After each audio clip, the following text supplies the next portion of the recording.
అప్పట్లో దివ్యభారతి అంటే ఒక సంచలనం. చేసింది 20 సినిమాలే అయినా దేశవ్యాప్తంగా కోట్లాది మంది సినీ ప్రేమికుల మనసులను కొల్లగొట్టింది. అటు అందంతో పాటు చూడచక్కని అభినయం, చిలిపి కళ్ళు ఇవన్నీ ఆమెను అతి తక్కువ సమయంలో ప్రేక్షకులకు దగ్గర చేశాయి. మహారాష్ట్రలో 1974లో జన్మించిన దివ్యభారతి 19 ఏళ్ల వయసులోనే తిరుగులేని స్టార్డమ్ తెచ్చుకుంది. గోవింద హీరోగా ఆమె నటిస్తున్న ఓ సినిమా షూటింగ్ సమయంలో అప్పట్లో బాలీవుడ్లో నిర్మాతగా ఉన్న సాజిద్ నడియాడ్వాలాతో పరిచయం కావడంతో అది ప్రేమగా మారి రహస్యంగా పెళ్లి చేసుకునే వరకు వచ్చింది. 18 సంవత్సరాల వయసులో సాజిద్ స్వగృహంలో కేవలం 4-5 సన్నిహితుల సమక్షంలో దివ్యభారతి అతడిని వివాహమాడింది.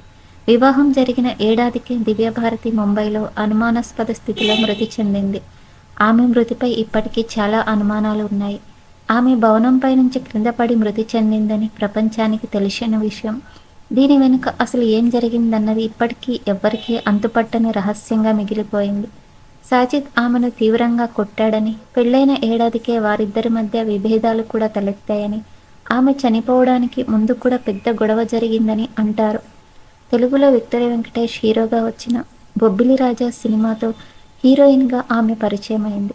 ఆ తర్వాత మోహన్ బాబుతో అసెంబ్లీ రౌడీ లాంటి బ్లాక్ బస్టర్ హిట్, చిట్టెమ్మ మొగుడు, బాలకృష్ణతో ధర్మక్షేత్రం, చిరంజీవితో రౌడీ అల్లుడు లాంటి సినిమాలు చేసింది.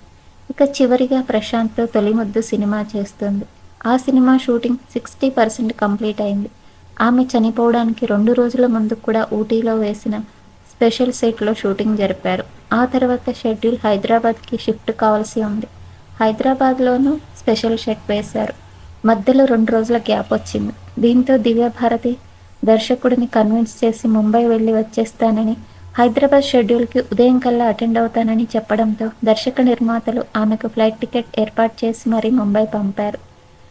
ఊటీ షెడ్యూల్ పూర్తి చేసుకున్న వెంటనే ముంబై వెళ్ళిన దివ్యభారతి తిరిగిరాని లోకాలకు వెళ్ళిపోయింది. ఆమె సేఫ్గా తిరిగి వచ్చినట్లయితే హైదరాబాద్ షెడ్యూల్లో పాల్గొనాల్సి ఉంది. దురదృష్టవశాత్తు ఆమె మృతితో ఆమె కెరీర్ అర్ధాంతరంగా ముగిసిపోయింది. అయితే తొలిముద్దు దర్శకుడు ఆ తర్వాత రంభను హీరోయిన్గా పెట్టి మిగిలిన బ్యాలెన్స్ సినిమా పూర్తి చేశారు. ఇక దివ్యభారతితో బొబ్బిలి రాజా లాంటి సూపర్ హిట్ సినిమాలో నటించిన వెంకటేష్ ఆమెతో మరో సినిమాలో నటించాలని ఆశపడ్డారు. తన తర్వాత సినిమాలోనూ ఆమెనే హీరోయిన్గా తీసుకోవాలని అనుకున్నారు.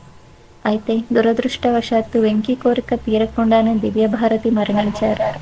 అయితే బాలీవుడ్లో మీడియా కథనం ప్రకారం దివ్యభారతి మాజీ భర్త, చిత్ర నిర్మాత సాజిద్ నడియాడ్వాలా ద్వారా తన తల్లిదండ్రులను ఎలా చూసుకున్నారో అదేవిధంగా దివ్యభారతి తల్లిదండ్రులను కూడా చూసుకున్నారని తెలిసింది. అంతేకాదు ఓం ప్రకాష్ భారతి చివరి శ్వాస వరకు సాజిద్ దగ్గరే ఉన్నారు. ఇది మాత్రమే కాదు, దివ్యభారతి తండ్రి మరణం తర్వాత ఆమె తల్లి బాధ్యత కూడా సాజిదే చూసుకుంటున్నాడు. నివేదిక ప్రకారం దివ్యభారతి మరణించినప్పుడు సాజిద్ ఆమె తండ్రితోనే ఉన్నాడు. మరుసటి రోజు అంత్యక్రియలు జరిగినప్పుడు కూడా సాజిద్ అక్కడే ఉన్నాడు. సాజిద్ దివ్యభారతి తల్లిదండ్రుల అమ్మా నాన్న అని పిలిచేవాడు. అప్పుడు దివ్యభారతి ఆమె తండ్రి ఓంప్రకాష్ భారతి ఇద్దరూ ఈ ప్రపంచంలో లేరు.